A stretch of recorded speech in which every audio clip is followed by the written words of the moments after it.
Good morning Telangana. నేను సంగప్ప. ఇవాళ పేపర్లో వచ్చినటువంటి ముఖ్యమైన వార్తలను చూసి వాటిని విశ్లేషిద్దాం. ఫస్ట్ V6 నుంచి వస్తున్నటువంటి వెలుగు పేపర్ చూద్దాం. వెలుగు రెండు అంశాలు ప్రధానంగా పబ్లిష్ చేసింది. ఒకటి, నిన్న మహబూబాబాద్ తర్వాత ఖమ్మం సభలో సీఎం కేసీఆర్ మాట్లాడారు ప్రచారంలో భాగంగా. నిన్న కొత్త విషయం చెప్పారు. కలెక్టర్, ఇప్పుడున్నటువంటి జిల్లా కలెక్టర్ పేరు మారుస్తానని చెప్పారు. జిల్లా పాలనాధికారిగా పెడతాను. బ్రిటిష్ కాలంలో కలెక్టర్లు కలెక్షన్ చేసేవాళ్ళు కాబట్టి ఆ పేరు పెట్టినారు. ఇప్పుడు ఆ పేరు ఎందుకు అని చెప్పారు. సో కలెక్టర్ అనే పేరుక జిల్లా కలెక్టర్ అనే పేరు ఉండబోదు. సీఎం ఈ ఎలక్షన్ తర్వాత మార్చేయబోతున్నారు. తర్వాత కొత్త రెవెన్యూ చట్టం కూడా తీసుకొస్తానని చెప్పారు. రెవెన్యూ పేరు కూడా బాగాలేదు. రెవెన్యూ పేరు కూడా చాలా బేకార్గా ఉందని చెప్పారు. దాన్ని కూడా మార్చేస్తానని చెప్పారు. ఆ పాయింట్స్ ఉన్నాయి. కలెక్టర్ పేరు మారుస్తా, బ్రిటిష్ కాలం నాటి ఈ పేరు అట్లనే ఉండాలన్నా, సర్కారే ఉల్టా పైసలు ఇస్తుంటే ఇక కలెక్షన్ ఎక్కడిది, రెవెన్యూ పేరు కూడా బేకారుగా ఉంది, కొత్త రెవెన్యూ చట్టం తెస్తాం, భూముల తకరారు లేకుండా చేస్తాం, టీఆర్ఎస్ నుంచి గవర్నర్లు రాయబారులు కూడా అవుతారు, మన మాట వినని వాళ్ళ చెంపలు వాయించాలే, కేంద్రంలో ఫెడరల్ ఫండ్ రావాలని చెప్పి నేను ఆయన మాట్లాడారు. ఆ పాయింట్ హైలైట్ చేసింది వెలుగు. నెక్స్ట్, నిన్న ఎల్బీ స్టేడియంలో జనసేన పార్టీ తర్వాత బీఎస్పీ సంయుక్తంగా వాళ్ళిద్దరు కలిసి పోటీ చేస్తున్నారు మిత్రపక్షంగా. సో వాళ్ళిద్దరిది మీటింగ్ జరిగింది. మాయావతి, బీఎస్పీ చీఫ్ మాయావతి తర్వాత జనసేన అధ్యక్షుడు పవన్ కళ్యాణ్ ఇద్దరు కూడా పాల్గొన్నారు మీటింగ్లో. నిన్న ఆయన ఒక సంచలన కామెంట్ చేశారు. తెలంగాణకు దళిత సీఎం కాలేదు కానీ కనీసం దేశానికైనా ప్రధాని చేద్దామని చెప్పి అన్నారు. దళిత మహిళను పీఎం చేద్దామని చెప్పారు మాయావతిని ఉద్దేశించి. దళిత మహిళను పీఎం చేద్దాం అంటే మాయావతిని పీఎం చేద్దామని చెప్పారు. దళిత సీఎం ఎలాగూ కాలేదు, కేసీఆర్ ఉద్దేశించి పవన్ కళ్యాణ్ మాట్లాడారు. తెలంగాణలో పుట్టకపోవడం నా దురదృష్టం అని చెప్పి ఆయన అన్నారు. ఆ పాయింట్ ఒకటి హైలైట్గా ఉంది.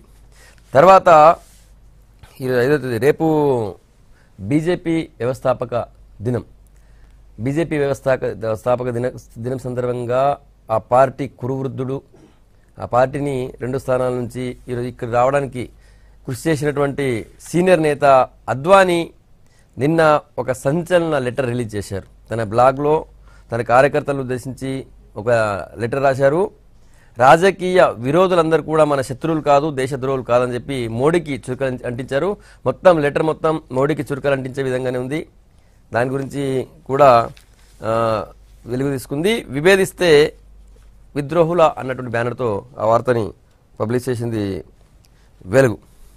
తర్వాత కాన్స్టిట్యున్సీ రివ్యూలో భాగంగా నిన్న ఈరోజు ఆదిలాబాద్ నియోజకవర్గాన్ని తీసుకుంది.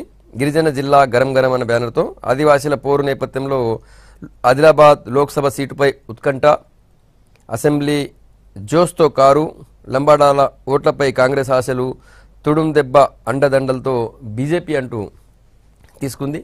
తర్వాత నిన్న టీఆర్ఎస్ వర్కింగ్ ప్రెసిడెంట్ కేటీఆర్ మాట్లాడారు. అంటే మీడియాతో చిట్చాట్ చేశారు. ఉద్యోగులు ఎవరు ఓటేయలేమన్నట్టు అసెంబ్లీ ఎలక్షన్ అని చెప్పారు. ఆ పాయింట్ని హైలైట్ చేసింది వెలుగు. ఉద్యోగులు మాకు ఓటేయలే, గ్రాడ్యుయేట్లు టీచర్లు వేరే వాళ్ళకు వేశారు, మాకు బలహీన వర్గాలు మధ్యతరగతి ఓట్లు పడ్డాయి, ఎమ్మెల్సీ ఎన్నికల ఓటమి టీఆర్ఎస్ది కాదు, మన ఓడిపోయిన వాళ్ళందరూ కూడా మా టీఆర్ఎస్ వాళ్ళు కాదని చెప్తున్నారు, నిజామాబాద్లో ఖచ్చితంగా గెలుస్తాం, పార్టీ టికెట్కు చాలా లెక్కలు ఉంటాయని చెప్పి అన్నారు. ఆ పాయింట్ని హైలైట్ చేసింది వెలుగు. నెక్స్ట్ ఈనాడు చూద్దాం. ఈనాడు సీఎం కేసీఆర్ మహబాద్ ఖమ్మంలో మాట్లాడిన పాయింట్ని హైలైట్ చేసింది.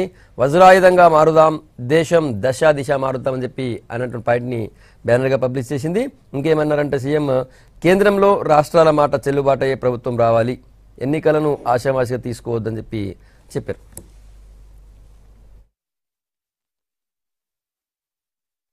తర్వాత భాజపా వ్యతిరేకులు దేశద్రోహులు కారు అనే బ్యానర్తో అద్వానీ లెటర్ని తన బ్లాగ్లో రాసుకున్నటువంటి ఆర్టికల్ని పబ్లిష్ చేసింది. పార్టీ వారిని ఎప్పుడూ అలా చూడలేదు అని చెప్పి ఆయన అన్నారు. ఆ పాయింట్ తీసుకుంది. తర్వాత పవన్ కళ్యాణ్ ఎల్బీ స్టేడియంలో మాట్లాడిన దాన్ని జగన్ను వెనకేసుకు రావద్దు అని చెప్పి కేసీఆర్ ఉద్దేశించి ఆయన చేసినటువంటి కామెంట్ని హైలైట్ చేసింది ఈనాడు. ఆంధ్రజ్యోతి చూద్దాం. ఆంధ్రజ్యోతి అద్వానీ రాసినటువంటి లెటర్ని హైలైట్ చేసింది. అదే మెయిన్ బ్యానర్. రాజకీయ విరోధులపై దేశద్రోహ ముద్ర తప్పు అన్నటువంటి బ్యానర్తో సేమ్ ఆయన లెటర్లో ఉన్నటువంటి మెయిన్ పాయింట్ని బ్యానర్గా పబ్లిష్ చేసింది. బీజేపీ ఎన్నడూ అలా భావించలేదు, మనతో వివేదించేవారు ప్రత్యర్థులే కానీ శత్రువులు కాదు, ముందు దేశం తర్వాత పార్టీ ఆ తర్వాతే మనం, ఏ సమయంలోనైనా దీనికే కట్టుబడి ఉంటా. మోడీ తీరుపై ఎన్నికల వేళ మనసు విప్పిన అద్వానీ వ్యవస్థలను కాపాడుకోవాలని పిలుపు, ఈసీ ఆత్మవిమర్శ చేసుకోవాలని సూచన, నచ్చిన పార్టీకే ఓటేయండని ఓటర్లకు సంకేతాలంటూ పబ్లిష్ చేసింది ఆంధ్రజ్యోతి. తర్వాత ప్రధానమంత్రి నరేంద్ర మోడీ కూడా ఈ బ్లాగ్లో వచ్చిన లెటర్కి స్పందించారు. ఆయన ట్విట్టర్లో ఆయన వ్యంగ్యంగా ఒక ఆన్సర్ పెట్టారు. పార్టీ తర్వాతే మీరు కరెక్ట్గా చెప్పారు అద్వానీజీ అని చెప్పి మోడీ పరోక్ష వ్యాఖ్యలు చెప్పి తీసుకుంది ఆంధ్రజ్యోతి. నెక్స్ట్ రెవెన్యూ పేరే బేకారు అన్న బ్యానర్తో ఖమ్మం ఆదిలాబాద్ సంబంధం తీసుకుంది. ఏపీలో వేలు పెట్టొద్దు అని చెప్పి కేసీఆర్ ఉద్దేశించి తీసుకున్నట్టు పాయింట్ తీసుకుంది. జగన్ను సమర్థించొద్దు, చంద్రబాబుకు రిటర్న్ గిఫ్ట్ ఏదైనా ఇవ్వండి, ఏపీ ప్రజలకు హింసతో కూడిన గిఫ్ట్ ఇవ్వద్దని చెప్పి పవన్ కళ్యాణ్ కేసీఆర్ను ఉద్దేశించి మాట్లాడారు. అదే పాయింట్ హైలైట్ చేసింది. ఇవి ముఖ్యంగా ఉన్నటువంటి వార్తలు. ఇంతకుముందు పత్రికల్లో వచ్చిన వార్తలను చూసాం, వాటిని విశ్లేషిద్దాం. మనతో చర్చలో కాంగ్రెస్ నుంచి కత్తి వెంకటస్వామి గారు, తర్వాత బీజేపీ నుంచి రాకేష్ రెడ్డి గారు మనతో ఉన్నారు, టీఆర్ఎస్ నుంచి కనిపోయిన రాజయ్య యాదవ్ గారు, వరంగల్ నుంచి లైవ్లో పాల్గొంటారు. నిన్నటి ముఖ్యమైన వార్తల్లో జాతీయ స్థాయిలో బీజేపీ వ్యవస్థాపక సభ్యుడు, BJP one of the founder, BJP start చేసిన వాళ్ళు ఒక ఆయన, మోడీని ఉద్దేశించి పరోక్షంగా ఇప్పుడున్నటువంటి బీజేపీ పరిస్థితుల్ని చాలా ఘాటైన విమర్శలతో తన బ్లాగ్లో లెటర్ రాశారు అద్వానీ. బీజేపీ ఎప్పుడు కూడా తన రాజకీయ ప్రత్యర్థుల్ని శత్రువుగా చూడలేదు, పైగా బీజేపీని వ్యతిరేకించే వాళ్ళందరూ దేశ ద్రోహులు కాదు అని చెప్పి ఆయన రాశారు. ఇప్పుడు బీజేపీ విధానాలు వ్యతిరేకించే వాళ్ళందరూ కూడా పాకిస్తాన్కి సపోర్టర్స్ అను, లేకపోతే పాకిస్తాన్ సపోర్ట్గా మాట్లాడుతున్నారని చెప్పి విమర్శిస్తున్నారు, దేశ ద్రోహులు అంటున్నారు. సో అది కరెక్ట్ కాదని చెప్పి ఆయన రాశారు. అంతేకాదు మనల్ని ఏకీభవించని వాళ్ళు, మన అభిప్రాయాలు ఏకీభవించని వాళ్ళు జాతి వ్యతిరేకులు కాదు అని చెప్పి కూడా అని చెప్పారు. అంతేకాకుండా మన ప్రజాస్వామ్యాన్ని కాపాడుకోవాల్సిన అవసరం ఉంది అని చెప్పారు. సో ప్రజాస్వామ్యం ప్రమాదంలో ఉందని చెప్పి చాలా రోజుల నుంచి ప్రతిపక్ష పార్టీలను కూడా ఘోషిస్తున్నాయి. సో నిన్న అద్వానీ బ్లాగ్లో రాసిన లెటర్తో అది ఇంకా ఆ చర్చ మళ్ళీ తెర మీదకి వచ్చింది. ఓటర్లు వాళ్ళకి ఇష్టమైన వాళ్ళని వేసుకోండి, ఆత్మ ప్రబోధానుసారం ఓటేయండి అని చెప్పి కూడా అద్వానీ చెప్పారు. సో ఇది పెద్ద చర్చనీయాంశమైంది, దాని గురించి మాట్లాడదాం. ముందు బీజేపీ నుంచి రాకేష్ రెడ్డి గారు చెప్పాలా. రాకేష్ రెడ్డి గారు వీటన్నిటికీ మీ దగ్గర ఏం సమాధానం? ఒక యువ నాయకుడిగా, బీజేపీలో ఒక యాక్టివ్గా ఉన్నటువంటి యువకుడిగా మీకేమనిపిస్తుంది? అంటే భారతీయ జనతా పార్టీ దేనికి ఆదర్శం అనేటువంటి విషయాన్ని నిన్న అద్వానీ గారు, మా టాలెస్ట్ లీడర్, ఆయన చెప్పడం జరిగింది. అంటే ఆయన చెప్పింది ఏంటంటే the defence of democracy and democratic values both inside the party and in the national setting is the proud hall mark of BJP అన్నారు. అంటే ప్రజాస్వామ్య పరిరక్షణలో భారతీయ జనతా పార్టీ విధిన్ కానీ లేకపోతే నేషనల్ సెట్టింగ్లో కానీ భారతీయ జనతా పార్టీ చేపట్టినటువంటి పాత్ర అద్వితీయమైనటువంటిది అనే విషయాన్ని చెప్పడం జరిగింది. అది వాస్తవం, అది వాస్తవం. అంటే మన ఎమర్జెన్సీకి అగేన్స్ట్గా పోరాటం విషయంలో కానీ లేకపోతే ఇంటర్నల్గా ఒక ఛాయ్ వాలా ఈరోజు ఒక ప్రధాని స్థాయికి చేరడం అనేటువంటి విషయాన్ని కానీ వారు పరోక్షంగా చెప్పడం జరిగింది. ఇకపోతే nation first, party second and self last అనేటువంటి ఈ ప్రిన్సిపల్ కేవలం భారతీయ జనతా పార్టీలో మాత్రమే ఆచరణలో ఉంది. మరి ఏ పార్టీలో మనం చూడడం ఈరోజు ఉన్నటువంటి రాజకీయాలు ఏంటంటే సెల్ఫ్ ఫస్ట్ లేదా పార్టీ ఫస్ట్, అంతేగాని నేషన్ ఫస్ట్ అని బిలీవ్ చేసేటువంటి ఏకైక పార్టీ భారతీయ జనతా పార్టీ. ఆ రకంగా పార్టీని ఈ స్థాయికి తీసుకురావడంలో అద్వానీ గారి పాత్రే అద్వితీయమైనటువంటి, దాంట్లో ఎటువంటి సందేహం లేదు, దాంతో ఎవరు కూడా విభేదించడం లేదు. దాన్నే మళ్ళీ మోడీ గారు కూడా ట్వీట్ చేయడం జరిగింది. అద్వానీ గారి బ్లాగ్ రాసిన తర్వాత మోడీ గారు కూడా ట్వీట్ చేసింది. అద్వానీ గారికి వ్యంగ్యంగా ఆన్సర్ ఇచ్చినట్టుంది, మీరు తర్వాత పార్టీ ముందు మీరు తర్వాత అని చెప్పారు ఆయన. అస్సలు లేదు, అది ఏదో ఒక పత్రిక మీద నేను అనే అంటున్నా, ఒక పత్రిక కావాలని పని కట్టుకొని ఇక్కడ అదే పని చేస్తామన్నది. అంటే అద్వానీ గారికి మోదీ గారికి మధ్యలో ఏదో గ్యాప్ ఉందని, లేకపోతే మోదీ గారికి గడ్కరీ మధ్యలో ఏదో గ్యాప్ ఉందని చిత్రీకరించేటువంటి ఒక ప్రయత్నం చేస్తుంది. అసలు మోడీ గారు ఎంత అద్భుతంగా దానికి రిప్లై ఇచ్చారు. అసలు అంటే పార్టీ అసలు దేనికి నిలబడుతుంది ఈ దేశంలో అనే విషయాన్ని వారు చెప్పారు. కాబట్టి దానికి అసలు అద్వానీ గారు చెప్పిన దాంట్లో అసలు ఎటువంటి మనం అంటే ఇంకా వేరే రకంగా దాన్ని చూడాల్సినటువంటి అవసరం లేదు. Right, okay. మోడీ గారు ఏం రాశారని కాకుండా ఆయన ఇండైరెక్ట్ గా రాశారు, మన పార్టీని వ్యతిరేకించే వాళ్ళు మా విధానాలు వ్యతిరేకించే వాళ్ళు దేశ ద్రోహులు కాదని చెప్పారు. ఇప్పుడు మీ విధానాలు వ్యతిరేకించే వాళ్ళందరూ కూడా పాకిస్తాన్ ఫేవర్ ఉన్న వాళ్ళు లేకపోతే దేశ ద్రోహులుగా ముద్ర వేస్తున్నారు. నేను అస్సలే కాదు, మేము ఇప్పటికి కూడా మేము మా విధానాలు వ్యతిరేకించే వాళ్ళని మేము శత్రువులుగా చూడము, ప్రత్యర్థులుగా మాత్రమే చూస్తాము. కానీ ఇప్పుడు ఒక సైనిక చర్య జరిగితే దానికి ప్రూఫ్ అడిగితే దాని గురించి డెఫినెట్గా మరి పాకిస్తాన్కి అనుకూలంగా మాట్లాడాలని చెప్పకపోతే ఇంకేం మాట్లాడాలి చెప్పండి. అది కాదు కదా. ఇప్పుడు ఏదో ఒక బిల్లు ఉంది ఉదాహరణకి, ఆ బిల్లును మీరు వ్యతిరేకించండి. ఇప్పుడు ట్రిపుల్ తలాక్ ఉంది, మీరు వ్యతిరేకిస్తున్నారు. దాన్ని మిమ్మల్ని ప్రత్యర్థిగా చూస్తాం, మేము శత్రువుగా చూడము, దాని మీద చర్చ చేపడతాము అంతే తప్ప మీరు పాకిస్తాన్కి అనుకూలంగా మాట్లాడినప్పుడు ఇప్పుడు ఉదాహరణకు చంద్రబాబు నాయుడు గారు ఉన్నారు, ఆయన ఏమన్నారండి, ఇక్కడ అసలు పాకిస్తాన్లో ఘటనే జరగలేదని చెప్పేసి ఇమ్రాన్ ఖాన్ చెప్తున్నారు, మీరేంది అక్కడ పోయి ఎయిర్ స్ట్రైక్ చేస్తున్నారని చెప్తున్నారు. What does that mean? అంటే మీరు పాకిస్తాన్ ప్రైమ్ మినిస్టర్ ని మన ప్రైమ్ మినిస్టర్ కంటే ఎక్కువ నమ్ముతున్నారు. రైట్. వెంకటస్వామి గారు, మీరు కూడా గతంలో బీజేపీలో ఉన్నారు, నేను బీజేపీలో లేను, ఆర్ఎస్ఎస్ లో ఉన్నారు. ఆర్ఎస్ఎస్ ఉంటే సింపథైజర్ కదా, ఆర్ఎస్ఎస్ లో ఉన్న అప్పుడు ఆర్ఎస్ఎస్ పరిస్థితి, అప్పుడున్న ఏబీపీ పరిస్థితికి ఇప్పుడున్న ఏబీపీ ఆర్ఎస్ పరిస్థితికి చాలా తేడా ఉందండి. అప్పుడు మాకు స్వేచ్ఛ ఉంది. ఇప్పుడు మేము ఏబీపీలో పనిచేసిన వాళ్ళందరము బీజేపీలో పనిచేయాలని ఎక్కడా లేదు. అక్కడ ఆ సమయంలో అట్లా స్వేచ్ఛ ఉంది. నేనున్న నాకంటే ముందు Shashidhar Reddy, he was a president of arts college ABP tarafuna, but he has become the MLA from Medak Congress. అది ఉండింది. అంటే ఇప్పుడున్న ఏబీపీ కి అప్పుడున్న ఏబీపీకి ఇప్పుడున్న ఆర్ఎస్ చాలా తేడా ఉంది, తేడా ఉంది. అయితే రెస్పెక్టివ్ ఆఫ్ టైం ఆర్ఎస్ఎస్ లో తేడా ఉండదండి. నువ్వు చెప్తే ఎట్టనన్నా, నేను ఇక్కడ సీనియర్ కార్యకర్తను ప్రచారంగా పనిచేసిన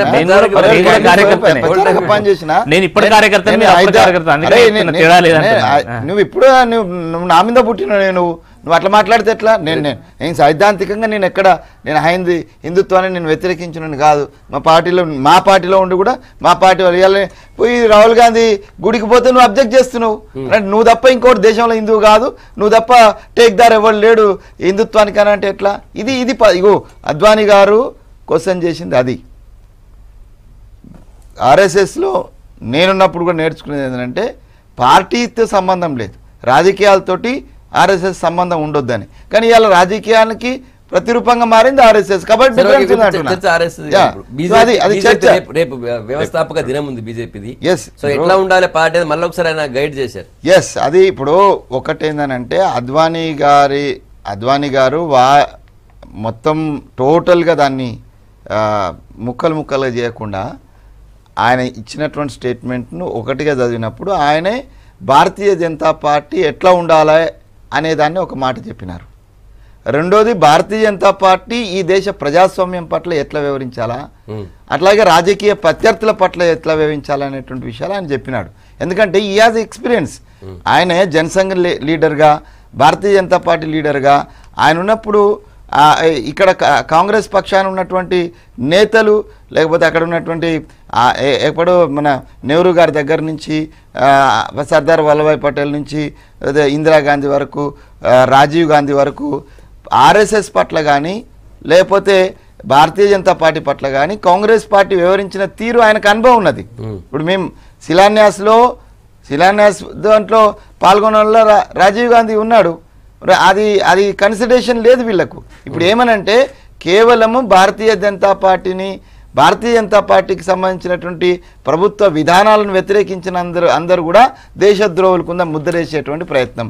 నేను చాలా వాట్సాప్ మీరు చూడండి, ఒక వ్యవస్థీకృతమైనటువంటి దుష్ప్రచారం ఎదుటోళ్ళ మీద, వ్యవస్థీకృతమైన ఇవాళ వాట్సాప్ తీసుకున్నా, ఫేస్బుక్ తీసుకున్నా, వాళ్ళ కార్యకర్తలు, భారతీయ జనతా పార్టీ కార్యకర్తలు విధానాలను వ్యతిరేకించడం వేరు, దేశాన్ని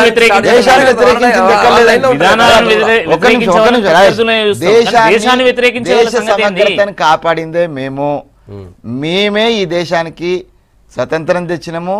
ఈ దేశం యొక్క సమగ్రతను, ఇక్కడ ఉన్నటువంటి ఇంటిగ్రిటీని కాపాడిందే Congress party integrity towards the national integrity నువ్వు క్వశ్చన్ చేయలేరు. మీరేదో అరిచినంత మాత్రాన, మీరేదో ఫేస్బుక్లంతా వేసిన మాత్రాన దేశ ప్రజలు కాంగ్రెస్ పార్టీని దేశ వ్యతిరేక పార్టీగా చూసేటువంటి అవకాశమే లేదు. అది మీ భ్రమలలో ఉన్నారు, మీరు అట్లా అనుకుంటున్నారు. మీరు సాటిస్ఫై అవుతున్నారు, సెల్ఫ్ సాటిస్ఫాక్షన్ అన్నట్టు, ఆత్మసంతృప్తి, మేము బదనాం చేస్తున్నాం. కానీ ఇవాళ అద్వానీ గారు ఇచ్చిన దాన్ని అందరం, మేము అందరం కూడా ఒక సీనియర్ పార్లమెంటేరియన్గా, ఒక ఆదర్శవంతమైనటువంటి రాజకీయ నాయకుడు ఆయనకి ఇచ్చింది. మీరు ఎట్లయితే అవుతున్నారో మేము దాంట్లో విభేదిస్తలేము. మీరు చెప్పింది మీరు విభేదిస్తున్నారు, మీ దాంట్లో మీరు విభేదిస్తున్నారు. లీడర్ అని ఒక పక్కన అంటున్నావు, యూఆర్ బీజేపీ వ్యవస్థాపక నేత అద్వానీ రాసినటువంటి లెటర్ గురించి మాట్లాడుతున్నాం. ఆయన కోట్ చేసినటువంటి పాయింట్స్ని చాలా చర్చనీయాంశం మీద దాని గురించి మాట్లాడుతున్నాం. టీఆర్ఎస్ నుంచి sheeps development corporation chairman Kanneboina Raja Yadav గారు మనతో లైవ్లో ఉన్నారు. రాజా యాదవ్ గారు, అద్వానీ లెటర్ని మీరెట్లా చూస్తారు? ప్రజాస్వామ్యాన్ని కాపాడాల్సిన అవసరం ఉంది, రాజకీయ ప్రత్యర్థులు దేశద్రోహులు కాదు అని చెప్పి ఆయన కోట్ చేశారు లెటర్లో. అద్వానీ గారి వాయిస్ను ఎవరు కానీ విభేదించేటువంటి అవకాశం కానీ ఆలోచన కానీ చేయకూడదు. ఎందుకంటే ఇక ముందు రాజకీయ వ్యవస్థ కానీ రాజకీయ పార్టీలు కానీ నేర్చుకునే తీరుగానే మాట్లాడింది తప్ప ఆయన ఏదో ఎవరి మీదనో కక్షతోటో లేకపోతే ఎవరి మీదనో కోపంతోనో మాట్లాడినట్టుగా నాకు అనిపించలేదు. ఎందుకంటే అద్వానీ గారు చాలా పెద్ద మనిషి. అద్వానీ గారు పెద్ద మనసు, దేశాన్ని 2 సార్లు ఒక యాత్ర చేసిండు, సుదీర్ఘమైన యాత్ర, జనాదేశ యాత్ర, దాని తర్వాత భారత విముక్తి యాత్ర అనుకుంటా, 2 యాత్రలు చేసిండు. డీసీఎం టయోటాలో అన్ని పార్టీల నాయకుల ఇంటికి పోయిండు. ఆయనే స్వాతంత్ర సమరయోధుల ఇంటికి పోయిండు. ఆ పార్టీని 2 సీట్ల నుంచి ఒక అత్యున్నత స్థాయికి తీసుకొచ్చిన నేతలలో ఆయనే మొదటి వరుసలో ఉంటాడు. అందులో అధ్వానం లేదు, అందులో ఆబ్జెక్షన్ ఎవరికి ఉండకూడదు. కానీ ఆయన మాట్లాడిన దాంట్లో కూడా నేనేదో కోపంతోటో ఆక్రోషంతోనో మాట్లాడినని నేను అనుకోను. రేపు జరగబోయేటువంటి రాజకీయ నాయకులకు ఈ విధంగా ఉండాలనేటువంటిదే చెప్పిండనేది నేను అనుకుంటానా. ఏ నాయకునికైనా వర్తిస్తుంది అది. ఎందుకంటే మాట్లాడే నాలాంటి వానికైనా వర్తిస్తుంది, టీఆర్ఎస్ పార్టీకి వర్తిస్తుంది, అనేక పార్టీలకు కూడా వర్తిస్తుంది, అనేక వ్యక్తులకు కూడా అది వర్తిస్తుందనే నేను అనుకుంటాను తప్ప ఏదో బీజేపీ మీద కోపంతో లేకపోతే ఆయనకేదో పార్లమెంట్ సీట్ ఇయ్యలేదనో లేకపోతే ప్రధానమంత్రి చేయలేదనో అటువంటి ఆక్రోషంతో మాట్లాడండు అని నేను ఆ పెద్ద మనిషిని అయితే అనుకోను. రైట్. రాజా గారితో నేను ఏకీభవిస్తున్నా. వారు ఒక రాజకీయమైనటువంటి సంస్కరణ ఈ దేశంలో ఏదైతే అవసరమో, ఈ దేశానికి మార్గదర్శనం చేసేటువంటి, రాజకీయంగా ఎలా ఉండాలి, ఈ దేశం వ్యవస్థలు ఎలాగ ఉండాలి అనేటువంటి ఒక మార్గదర్శనం చేసే ఉద్దేశంతో చేసిందని అనుకుంటున్నాం. దాంట్లో సరే ఇంటర్నల్ ఏదో బీజేపీకి రిఫ్ట్ ఉంది అని అది కూడా నేను అనుకోవటం లేదండి. ఎందుకంటే is a committed to the BJP and it's ideology. BJP line తప్పింది అనేటువంటి భావన అదే ఆ లెటర్ లో కనిపిస్తుంది. అంటే ఈ తప్పింది అనేటువంటి భావన తప్పడం కాదు, తప్పని దాని భావన ఇప్పుడు వ్యక్తం చేయాలి. ఇంతకు ముందు కూడా అదే చెప్తున్నా సంగప్పన. ఇప్పుడేమో మీరు ఇండైరెక్ట్ గా చూస్తున్నారు అంటున్నారు, కానీ వారు డైరెక్ట్ గానే చెప్పినారు. డైరెక్ట్ గానే ఇక్కడ ఏదో ప్రజాస్వామ్యం అంటే మరో ఇంటర్నల్ ఎమర్జెన్సీ వచ్చేటువంటి పరిస్థితి ఉంది, అట్లాంటి భావజాలము ముందుకొస్తుంది అనేటువంటి విషయాన్ని కూడా గతంలో వారు ఈ ప్రభుత్వము అధికారంకి వచ్చిన కొత్తలో అన్నటువంటి వాక్యాలను కూడా మనం పరిగణలోకి తీసుకోవాలి. ఇవాళ చేస్తున్నది కూడా చాలా స్పష్టంగా వారు చెప్తున్నారు, బీజేపీని వ్యతిరేకించిన వాళ్ళందరూ శత్రువులుగా చూడక ప్రత్యర్థులుగా చూద్దాం. రాజకీయ ప్రత్యర్థులు ఉంటారు, కానీ నిజంగా కూడా రాజకీయాలలో ఉంటారు, ఎప్పుడైనా కూడా రాజకీయాల శత్రువులు ఉంటారు. పార్టీలు వ్యతిరేకించిన వాళ్ళని శత్రువులుగా చూడడం అనేది కాంగ్రెస్ పార్టీ ఎప్పటి నుంచో చేస్తుంది. అప్పుడు వ్యతిరేకించిన వాళ్ళు మీరు కూడా సిబిఐ రైడ్లు చేయించారు, తర్వాత వాళ్ళని తీసుకుని జైలు వేసిన సందర్భంలో వారు చెప్పింది రాజాని అన్నట్టుగా అన్ని పార్టీలకు వర్తిస్తుంది. తమను వ్యతిరేకించే రాజకీయ పక్షాన్ని కానీ వ్యక్తులను కానీ శత్రువుగా చూడడం అనేటువంటిది తప్పు.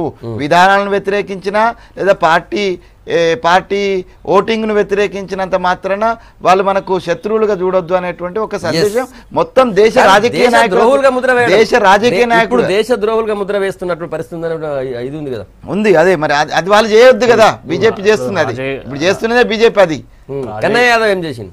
కన్నయ్య యాదవ్ దేశద్రోహం చేసిందా? ఎక్కడ దేశద్రోహం కేసు మీద జైలు పెట్టలేదా? ఇప్పుడు రాజయ్య యాదవ్ గారు ఒక సీనియర్ నాయకుడిగా, ముఖ్యంగా భారతీయ జనతా పార్టీలో అనేక సంవత్సరాలు పనిచేసి అద్వానీ వాజ్పేయి గారితో సహా పనిచేసినటువంటి ఒక నాయకుడుగా చాలా అద్భుతంగా వారిని సమ్మరైజ్ చేశారు. అంటే అద్వానీ గారు ఏదైతే చెప్పారో దాన్ని అద్భుతంగా సమ్మరైజ్ చేయడం జరిగింది. ఇది అన్ని పార్టీలకు అందరి నాయకులకు వర్తిస్తుంది. ఏదో సీట్ అనే ఒక ఉద్దేశంతో పెట్టినటువంటి పోస్ట్ కాదు. అసలు ఆ సీట్ అనేది పెద్ద విషయం కాదండి. ఆయన is a very tall leader. దేశ ఉప ప్రధానిగా పనిచేసినటువంటి నాయకుడు, అద్భుతమైనటువంటి పేరు తెచ్చుకున్నటువంటి నాయకుడు. అయితే మన దేశంలో అన్ఫార్చునేట్లీ ఏంటంటే వాజ్పేయి గారు గారు ఉన్నప్పుడు ఏమంటారు, అప్పుడేమనేది అద్వానీ గారు హార్డ్ లైనరు, ఈయన మతోన్మాది అని అప్పుడు చిత్రీకరించారు. దాని తర్వాత మోడీ అద్వానీ గారు ఉన్నప్పుడు ఇప్పుడు ఏమంటున్నారు, మోడీ చాలా హార్డ్ లైనర్ అండి, అద్వానీ చాలా అద్భుతమైనటువంటి నాయకుడు అని ప్రత్యర్థులు చెప్పేటువంటి ఒక ప్రయత్నం చేస్తూ ఉన్నారు. సరే, వాళ్ళ కంపల్షన్స్ వాళ్ళకు ఉన్నాయి, వాళ్ళు అట్లనే మాట్లాడతారు. నేనేమంటున్నా అంటే ఒకానొకప్పుడు వాజ్పేయి గారు ఫారెన్ మినిస్టర్ అయిన తర్వాత ఆయనకు ఒక చిత్రపటం కనవలేదు పార్లమెంట్ హాల్లో. ఎవరిది అంటే నెహ్రూ గారిది. నెహ్రూ గారి విధానంలో చాలా గట్టిగా వ్యతిరేకించేవారు పార్లమెంట్లో వాజ్పేయి గారు. కానీ ఆ చిత్రపటం కనవన్నప్పుడు ఈ చిత్రపటం ఏది అని చెప్పేసి వాళ్ళ యొక్క నౌకర్లను అడిగితే మళ్ళీ తెల్లారే ఆ చిత్రపటం పెట్టినటువంటి సందర్భాలు కూడా ఉన్నాయి.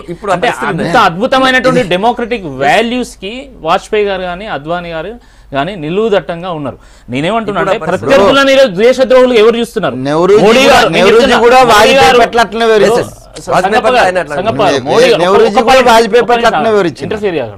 మోడీ గారు ప్రజలు ఎన్నుకున్నటువంటి నాయకుడు అండి. దాదాపు ఇప్పుడు 20 సంవత్సరాలు గుజరాత్ గా 3 సార్లు ముఖ్యమంత్రి. ఇప్పుడు అట్లాంటి నాయకుడిని పట్టుకొని రావణుడు, యముడు, కుక్క, తర్వాత రకరకాల మౌద్గా సౌదాగర్ అని, మంకీ అని, ర్యాబిస్ అని ఎవరు మాట్లాడారు? ఎవరు మాట్లాడారు?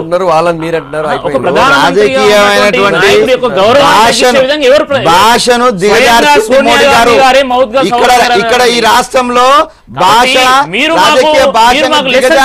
కాంగ్రెస్ పార్టీ దేశద్రోహం నేరం కాదు అని ఎవరు పెట్టింది? ఎవరు పెట్టింది? మేనిఫెస్టోలో పెట్టింది ఎవరు? దేశద్రోహం నేరం కాదు అని మేనిఫెస్టోలో పెట్టింది ఎవరు? భాషను దిగజార్చున్నాడు ప్రధానిగా కాంగ్రెస్ పార్టీ. నువ్వు అనేక రుగ్మతలకు కారణం అద్వానీ గారు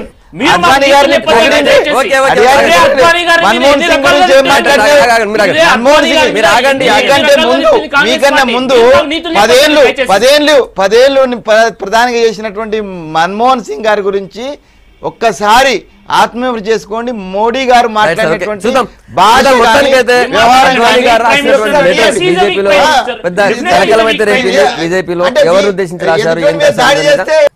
నిన్న ఖమ్మం మహబూబాద్ సభల్లో మరోసారి సీఎం కేసీఆర్ రెవెన్యూ డిపార్ట్మెంట్ ప్రస్తావన తీసుకొచ్చారు. నిన్న ఇంకోటి అదనంగా డిస్ట్రిక్ట్ కలెక్టర్స్ గురించి కూడా ప్రస్తావన తీసుకొచ్చారు. కలెక్టర్ల పేరు మార్చాల్సిన అవసరం ఉంది, కలెక్టర్ల పేరు మార్చేస్తా అని చెప్పారు. అది బ్రిటిష్ కాలం నాటి పేరు, ఇంకా అట్లనే ఉండాలా, దాని పేరు మారుద్దామన్నారు. రెవెన్యూ డిపార్ట్మెంట్ సంబంధించి రెవెన్యూ పేరు కూడా చాలా బేకారుగా ఉంది, రెవెన్యూ చట్టం కూడా బేకారుగా ఉంది, దాన్ని మార్చాల్సిన అవసరం ఉంది, మారుస్తా అని చెప్పారు. దాన్ని మాట్లాడదాం. వెంకటస్వామి గారు, ఫస్ట్ మీరు ఎట్లా చూస్తారు? అంటే కొద్ది రోజుల క్రితం ఆ ఇన్సిడెంట్, ఆ మంచిర్యాల ఇన్సిడెంట్ తర్వాత చాలా ఎగ్జైట్ అయిపోయి ఆయన రెవెన్యూ డిపార్ట్మెంట్ రద్దు చేస్తా అన్నాడు. ఆ రెవెన్యూ డిపార్ట్మెంట్కు అవార్డులు ఇవ్వాలి, రివార్డులు ఇవ్వాలి, అద్భుతంగా పనిచేసింది. డిసెంబర్లో స్టార్ట్ అయినటువంటి రెవెన్యూ రికార్డు ప్రక్షాళనలో అద్భుతంగా పనిచేసింది రెవెన్యూ డిపార్ట్మెంటు అని ఒక పక్కన. అంటే ఆయన సంయమనం కోల్పోతున్నాడు అనేది చాలా స్పష్టం. ఇప్పుడు ఒక ప్రభుత్వ వ్యవస్థకు సంబంధించినటువంటి వ్యవస్థలో ఏమన్నా లోపాలు ఉంటే దాన్ని సరిదిద్దాలి, అప్డేట్ చేయాలి. మోడర్నైజేషన్ అవుతున్నటువంటిది రెవెన్యూ వ్యవస్థను డిజిటలైజ్ చేయాలనుకున్నాము, లేకపోతే అప్డేట్ చేయాలనుకున్నాము, అది ఓకే. కానీ నేను డిపార్ట్మెంట్ని రద్దు చేస్తానంటే అది ఏమర్థము? దాన్ని అనలే, నిన్న అంతకుముందు అన్నదే నేను చెప్తున్నాను. దాని కంటిన్యూషన్ ఇలా రెవెన్యూ బేకార్ ఉన్నది, రెవెన్యూ పేరు బేకార్ ఉన్నది. ఇప్పుడు అన్ని పేర్లు మార్చుకుంటూ ఇప్పుడు ఇంకోటండి, ఇవాళ గ్లోబలైజేషన్ సిస్టంలో ఆ పదాలు, కొన్ని ఇంగ్లీష్ పదాలు, మనకు కంపల్సరీ అవుతున్నాయి. గ్లోబలైజేషన్లో మనకు కంపల్సరీ అంటే వాడకంలో ఇప్పుడు నేను కెమిస్ట్రీ ప్రొఫెసర్, కొన్నిసార్లు మేము తెలుగు పదాన్ని ఎత్తుకుంటే కూడా దొరకాయి. అంటే గ్లోబలైజేషన్లో మొత్తాన్ని ప్రపంచానికి అలా ప్రపంచ స్థాయి నగరం కావాల్సినటువంటి ఇంగ్లీష్ తెలుగు అని కాదు, కలెక్టర్ అనే పదం బాగాలేదట్టున్నారు. కలెక్టర్ అనే పదం నీకు నచ్చలేదు దాన్ని రద్దు చేస్తా, లేకపోతే ఇంకొకటి నచ్చలేదు రద్దు, దానికి ఒక అంటే అర్థవంతమైనటువంటి వివరణ ఇవ్వాలి. కేసీఆర్ గారు తన మనసుకు వచ్చింది ఏదో మాట్లాడడం పద్ధతి కాదు. ఒక సీఎంగా చాలా బాధ్యతాయుతంగా మాట్లాడాలి. ఒక పబ్లిక్ మీటింగ్లో మాట్లాడుతున్నారు, ఒక ఎలక్షన్ సభలో మాట్లాడుతున్నారు, బీయింగ్ ఏ సీఎం ఉన్నారు మీరు ఇక్కడ, సీఎంగా ఉండి మాట్లాడుతున్నప్పుడు దాని మీద బేకార్ అంటే బేకార్ పదవి బేకార్గా కూడా మాట్లాడొద్దు. ఆయన కూడా ఆయన మాట్లాడినంత బేకార్గానే ఉన్నది. అసలు మీరు పోయింది దేనికి, ప్రజల దగ్గరికి ఏం చెప్పదలుచుకున్నారు, అభివృద్ధి గురించి చెప్పండి, 16 సీట్లు కావాలంటున్నారు, 16 సీట్లు ఇస్తే ఎట్లా అభివృద్ధి జరుగుతుంది అది మాట్లాడతారా, లేకపోతే ఇది ఇది ఇది సమస్యనా? అసలు ఇది అసలు సమస్యనే కాదు. మళ్ళీ ఇంకోటి ఎడ్యుకేటెడ్ అంతా మీతో లేరు అనేది మొన్న ఎన్నికలలో ప్రూవ్ అయింది. స్వయాన కేటీఆర్ గారు మాకు గ్రాడ్యుయేట్ మాకు ఓటేయలే, టీచర్లు మాకు ఓటేయలే, అసలు నిలబెట్టిన అభ్యర్థులే వీళ్ళు కాదు. పాపం సుధాకర్ రెడ్డి గారు బల్లలు గుద్ది గుద్ది గుద్ది ఇవన్నీ ఇరిగిపోతాయని అనిపించేట్టుగా టీఆర్ఎస్ సమర్థించి పనిచేస్తే ఆయన మా టీఆర్ఎస్ అభ్యర్థి కాదంటారా? పూల రవీందర్ గారు ఇండిపెండెంట్ గెలిచి వచ్చి ఈయన కాదంటారా? ఆ పిల్లాడు ఎవరు మన చంద్రశేఖరు, ఆయన వెనక నడిచి దిగిరా బాబు అని అంటే రిజైన్ చేసి వచ్చి గ్రూప్ 1 ఐఏఎస్ కన్ఫర్మ్ అవుతుంది, మేము చెప్పినాం అయానికి ఐఏఎస్ కన్ఫర్మ్ అవుతుంది, కన్ఫర్మ్డ్ ఐఏఎస్ వస్తుంది, భవిష్యత్తు ఉన్నది, ఇంకా 13 ఏళ్ళ సర్వీస్ ఉన్నది, మా బంధువు కూడా వాడు మా ఆవిడ వాళ్ళ తమ్ముడు అవుతాడు. సో ఆయన ఆ సర్వీస్ వదిలిపెట్టి వస్తే మీరు మీ వేదిక మీదనే స్వయంగా కేసీఆర్ గారు వాళ్ళ మీటింగ్లో తెలంగాణ భవన్ అంటే చంద్రశేఖర్, సుధాకర్ రెడ్డి అండ్ పూల రవీందర్ మన వాళ్ళు బీఫామ్ ఇవ్వకపోయినా మన వాళ్ళు గెలిపియాలని చెప్పినారు. మీరు ఇలా స్టేట్మెంట్ కొడుకుది ఐఏఎస్ స్టేట్మెంట్ ఒకటి, కొడుకు స్టేట్మెంట్ ఒకటి. ఇది అంటే ఒకటి మేము ఉద్యోగస్తుల మీద కక్ష సాధింపు చేస్తాం, రెవెన్యూ దాని మీద కక్ష సాధింపు చేస్తామని డైరెక్ట్ గానే మాట్లాడుతున్నారు. రాకేష్ రెడ్డి గారు కేసీఆర్ గారు ఇంకా ఉద్యమకారుడే అని అనుకుంటున్నారు వారు. ముఖ్యమంత్రి ఆయన కాదు, రాజకీయ నాయకుడు ఎప్పుడు చెప్పారు ఉద్యమకారు నుండి ఇప్పుడు ముఖ్యమంత్రిగా అవతారం ఎత్తినది. ఇప్పుడు ముఖ్యమంత్రిగా ఆయన స్టేట్మెంట్స్ ఇవ్వాలి అంతే తప్ప ఓసారి నేను రెవెన్యూని రద్దు చేసేస్తా, లేదా నేను మొత్తం అది చేస్తా, లేదా కలెక్టర్ పేరును మార్చేస్తా, ఈ పేర్లు నాకు నచ్చలే, ఇది పద్ధతి కాదు. రెవెన్యూ సంస్కరణలు తీసుకొస్తా అన్నప్పుడు అందరం కూడా స్వాగతించినాం. ఇదే టీవీ V6 నుండి అనేక సందర్భాల్లో చర్చ జరిగినప్పుడు దీన్ని స్వాగతిస్తున్నాం అని చెప్పినాం. కానీ ఎన్ని సంవత్సరాలు అయింది? 3 సంవత్సరాలు అయింది భూ ప్రక్షాళన చేస్తాను. నువ్వు సాధించింది ఏందని అడుగుతున్నా. మొత్తం తెల్ల పాస్బుక్లో ఉన్నటువంటి మ్యాటర్ అంతా నల్ల పాస్బుక్లో ప్రింట్ చేసి ఇచ్చింది అంతే తప్ప ఏం ఒరగలేదు దానివల్ల, ఏం ఒరగలేదండి. ఇప్పుడు ఏమన్నా సర్వే చేసినా మీరు ఏం చేసినని ఇప్పుడు ఇదంతా పెద్ద రచ్చ చేసి దానివల్ల ఏంటంటే రైతులు భయోందనలకు గురై రెవెన్యూ అధికారులకు 20,000 30,000 మా పాస్బుక్ వస్తుందో రాదో అనే ఒక భయంతో ఇప్పటికి కూడా 30% మంది పాస్బుక్ రాలే. ఉద్యోగులు రైతుల్ని వేధిస్తున్నారని వాళ్ళు చర్య తీసుకుంటారు. ఇప్పుడు విషయం వాస్తవమే అది. కానీ ముఖ్యమంత్రిగా మరి మీరు ఏం చేసినారని అడుగుతున్నాం. మీరు ఫెయిల్యూర్ అన్నట్టు కదా ఈ 3 సంవత్సరాల పాటు ఏం చేయాలో చేస్తా అంటున్నారు. అదే 5 సంవత్సరాలు ఇచ్చిన మీకు అధికారం ఏం చేసిన 5 సంవత్సరాలు మీరు మార్చింది ఏంటంటున్నారు రెవెన్యూ వ్యవస్థలో. ఇంకా రెవెన్యూ ఇప్పుడు ఒక ముఖ్యమంత్రి గారే స్వయంగా రెవెన్యూ వ్యవస్థలో ఇంకా లంచాలు నడుస్తున్నాయి అంటే సిగ్గుపడాల్సినటువంటి విషయం. 5 సంవత్సరాల్లో మీరు మార్చింది ఏంది? ఇప్పుడంటే ఇంకా మళ్ళీ రెవెన్యూని మీరు అడ్మినిస్ట్రేషన్ ని సపరేట్ చేయండి. నెంబర్ 1 నన్ను మాట్లాడిస్తారా? మీరే మాట్లాడండి సార్. ఇప్పుడు అక్కడ ఉన్న సోదరులకు నా విజ్ఞప్తి ఏంటంటే, నేను ఎలక్షన్ ప్రచారానికి పోవాలని నన్ను పిలిచిండ్రు, నేను మాట్లాడాలనుకుంటున్నాను. అట్లా కాదన్నా, మీరే మీకు అవకాశం ఎక్కువ ఇచ్చారు, మీరు అక్కడ స్టేజ్ మీద ఉన్నారు కాబట్టి మీరు మాట్లాడతాను. నాకు కూడా అవకాశం ఇచ్చినప్పుడు మీరు జోక్యం చేసుకోవద్దని నేను విజ్ఞప్తి చేస్తున్నాను. ఇప్పుడు సుబేదార్ అనే పేరు ఉండేది మా దగ్గర, సుబేదార్ అనే పేరు మారింది. ఇప్పుడు మండల వ్యవస్థ అదివరకు లేకుండే, సమితిలు ఉండే, సమితిలు మారినాయి, సమితిలు మారి మండల వ్యవస్థ వచ్చింది. మండల వ్యవస్థ ఇవాళ స్వాగతిస్తాను. ఇవాళ ఇక్కడ పరిపాలనా సౌలభ్యం కోసం కొత్త జిల్లాలుగా చేసినారు. కొత్త జిల్లాలుగా చేసినాక కలెక్టర్ పేర్లు మారితే మారవచ్చు, ఏమన్నా తప్పేమున్నది, ఏమైతుంది? రెవెన్యూలో ఏమన్నా సంస్కరణలు అవసరం అనుకున్న సంస్కరణలు చెయ్యాలి కూడా, చేస్తాం కూడా. దానికున్న మన జరిగిన ఎమ్మెల్సీ ఎన్నికలకేమో వెంకటస్వామి గారు మాట్లాడతారు. వెంకటస్వామి గారు పెద్దలు, మీరు నేను అందరం కలిసి టీఆర్ఎస్ లో పనిచేసినాం. మీరు టికెట్ ఆశించిన, టికెట్ రాలేదు, రాకుంటే మీరు ఆ పార్టీ విడిచిపెట్టంగానే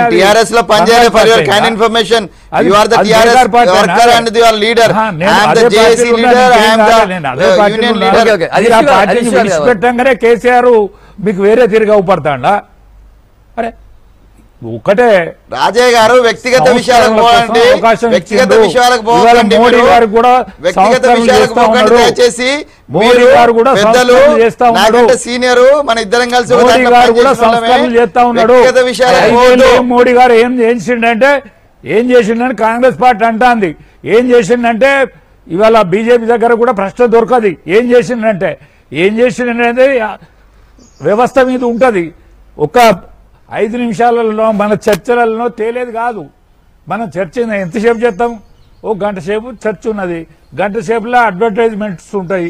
అడ్వర్టైజ్మెంట్స్ అయినాక మనం ముగ్గురం మాట్లాడాలి. మనం ముగ్గురం మాట్లాడినప్పుడు కూడా మనం కీసులాడుకుంటాం. ఇలా మొత్తం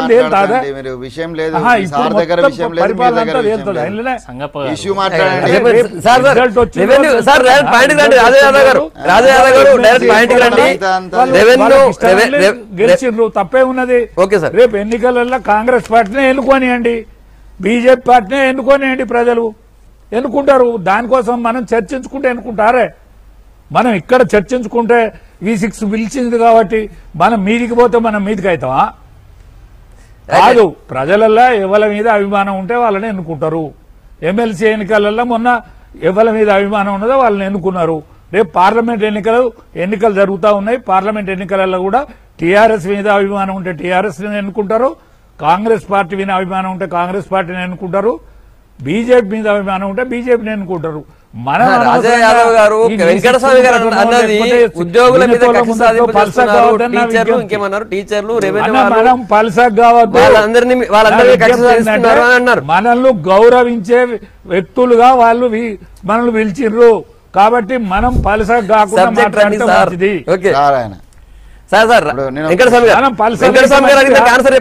పల్సక్ కాకుండా మాట్లాడాలి వెంకటస్వామి గారు. మనం హూందాగా మాట్లాడితే మంచిది. అద్వాన్ గారి విషయం విషయాలకు వెళ్తే హూందాగా ఎవరున్నారనేటువంటిది విషయం మీకంటే నేను చాలా హూందాగానే మాట్లాడతాను. నాకు ఎక్కడ హూందాగా మాట్లాడేదని అది లేదు రాజన్న. ఎప్పుడు కూడా నేను హూందాగా మాట్లాడకుండా లేను. నేనేం మాట్లాడుతున్నా? నేను ఇప్పుడు కేటీఆర్ గారు బేకార్ వాళ్ళు మాట్లాడతాను, బేకార్ మాట్లాడతాను, ఇది మాట్లాడతాను, అది మాట్లాడతాను అంటే అరే అన్ని మాట్లాడతారండి. బీజేపీ నాయకుడు కేసీఆర్ గారు నాయకుడు మాట్లాడితే ఇప్పుడు మాట్లాడినా చర్చ ఉంటది, అద్వానీ గారు చర్చ ఉంటది. సార్ ఉద్యోగుల విషయం వచ్చింది. ఇప్పుడు ఉద్యోగుల విషయం వచ్చింది. ఉద్యోగులు టీఆర్ఎస్ కు ఓటేయలేదని చెప్పి కేటీఆర్ గారు అన్నారు. తర్వాత ఇప్పుడు ఉద్యోగులు వ్యతిరేకంగా ఉన్నారు కాబట్టి వాళ్ళ మీద కక్ష సాధిస్తున్నారని చెప్పి వెంకటస్వామి గారు అంటున్నారు. దానికి ఏమని చెప్తారా? ఎవ్వల మీద కక్ష సాధింపు లేదండి. ఎవ్వల మీద టీఆర్ఎస్ కు కక్ష సాధింపు లేదు. పరిపాలనా సౌలభ్యం కోసం ఏం చేయాలనేటువంటి ఆలోచన మాత్రం ఉన్నది. కరెక్ట్ గా ఆ ఆలోచన చేస్తుంది పార్టీ. ఒకటి ముఖ్యమంత్రి గారు నిర్ణయం తీసుకుంటాడు, తప్పే ఉన్నది. ఇప్పుడు భూమి అమ్మడము కొనుగోలు జరగగానే ఇమ్మీడియట్ గా నెక్స్ట్ డేనే పాస్బుక్ వస్తుంది, మీ ఇంటికే వస్తుంది అని చెప్పినటువంటి ముఖ్యమంత్రి గారు ఇప్పుడు మళ్ళీ ఇంకా రెవెన్యూ ప్రక్షాళన చేయాలని మాట్లాడడం ఏంటంటే 3 సంవత్సరాలు అయింది. నిజంగా వారు చెప్పినప్పుడు మీ అందరం కూడా నిజంగానే అట్లా జరిగితే అద్భుతంగా ఉంటది ఉన్న సమస్య. పాస్బుక్లు వచ్చినాయి, చాలా మందికి పాస్బుక్లు వచ్చినాయి. ఇంకా ధరణి వెబ్సైట్ అనేది ప్రవేశపెట్టడం జరిగింది. దానిలో కంప్యూటర్లో కొంచెం అవకతవకలు ఉంటే కూడా సరి చేస్తా ఉన్నారు. అది సరి అవుతుంది. రాజయ్య గారు ఒకటేసారి అయితే అదే అనేక సంవత్సరాల నుంచి నిన్న పెండింగ్ ఒకటేసారి పరిష్కారం అవుతా? ఎన్ని సంవత్సరాల పరిపాలించబట్టి టీఆర్ఎస్ పార్టీ 4 సంవత్సరాల్లో 3 నెలలు పరిపాలించింది. ఇప్పుడు అనేక సంవత్సరాలు పరిపాలించిన పార్టీలు ఏంటిది ఈ రాష్ట్రాన్ని? చాలా చేసిన ఉమ్మడి ఆంధ్రప్రదేశ్ లో అనేక సంవత్సరాలు పరిపాలించిన పార్టీ అనేక ఏంటిది? సంవత్సరాలు కాంగ్రెస్ పార్టీ పరిపాలించినటువంటి వాళ్ళు దేశాన్ని పరిపాలించింది. అగ్రరాజ్యాలకు తెలుగుదేశం పార్టీ అగ్రరాజ్యాలు పరిపాలించింది. తీటుగా తీసుకోపోయినాం. ఆ? ఒక విషయం ఈ అండి, ఒకటేసారి రాజా గారు ఏమంటారంటే ఒకటేసారి మీరు ఆగండి. ప్రక్షాళన చేయాలంటే ఒకటేసారి ప్రక్షాళన కాదు. పట్టింది లేదు. దానికి వెంకటస్వామి గారు అడుగుతున్నారు, మీరు ఆగండి. ఆ 4 సంవత్సరాలు ఏం సార్. చేసినావా అంటే 4 సంవత్సరాలు మోడీ ఏం చేసినా అని ఒకలంటే ఇవన్నీ పరిష్కారాలు అవుతాయా ఇప్పుడు?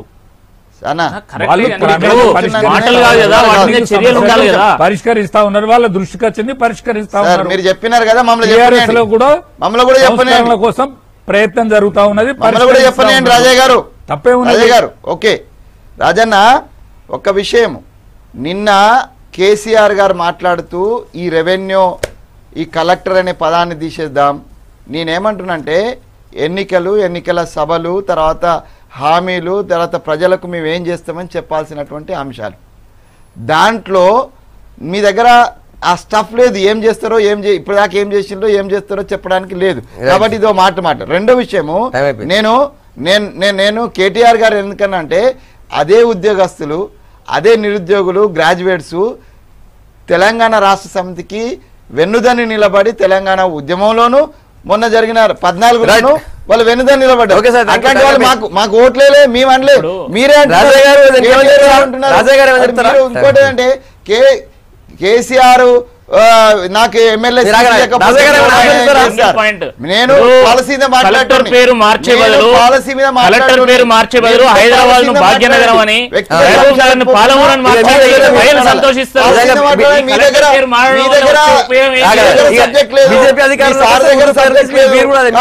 మాట్లాడుతున్నారు మీరు. హైదరాబాద్ ను భాగ్యనగరం మారుస్తాం మేము.